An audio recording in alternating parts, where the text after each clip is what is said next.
Paytaxtın Qaradağ rayonunda 23 və 16 yaşlı qardaşlar bıçaqlanıb. Əməli törədən şəxs hadisə yerindən qaçıb. Hazırda polis qardaşları bıçaqlayan şəxs axtarır. O birimizin qapını nə işdir? Dedi belə hadisə olub. Yəni tanımadığım bir adamdı o da. Qaradağ rayonu Qızıldaş qəsəbəsində iki qardaş bıçaqlanıb. Hadisə gecə saatlarında qardaşların yaşadığı ünvanda baş verib. Məlumata görə hələlik adı açıqlanmayan şəxs 23 yaşlı Fərid Mustafayev və onun 9-cu sinifdə oxuyan qardaşını bıçaqlayıb. Ailəvi qalırdılar bu evdə. Bəli. Biri məktəbli də o bıçaqlananın. Bəli. Hadisə yerinə polis və təcili yardım briqadası çağırılıb. Qardaşları bıçaqlayan şəxs hadisə yerindən qaçmağı bacarıb. Qəsəbə ərazisindəki cinayət hadisəsi bu fərdi yaşayış evində baş verib. Bıçaqlanan iki qardaşdan biri məktəblidir.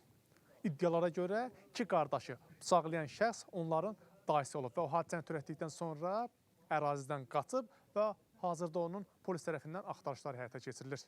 Hər iki qardaş qarın nahiyəsinin ön hissəsinin kəsilmiş, deşilmiş xəsarətləri ilə kliniki tibbi mərkəzin reanimasiya şöbəsinə çatdırılıb.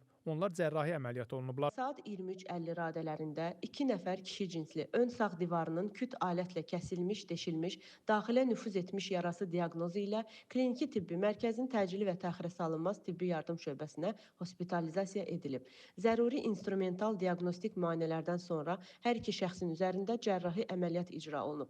Hazırda onların müalicəsi müvafiq şöbələrdə davam etdirilir. Vəziyyətləri stabil qiymətləndirilir. Daxili İşlər Nazirliyindən verilən məlumata görə əməliyyat törətməkdə şübhəli bilinən şəxsin saxlanması istiqamətində tədbirlər görülür.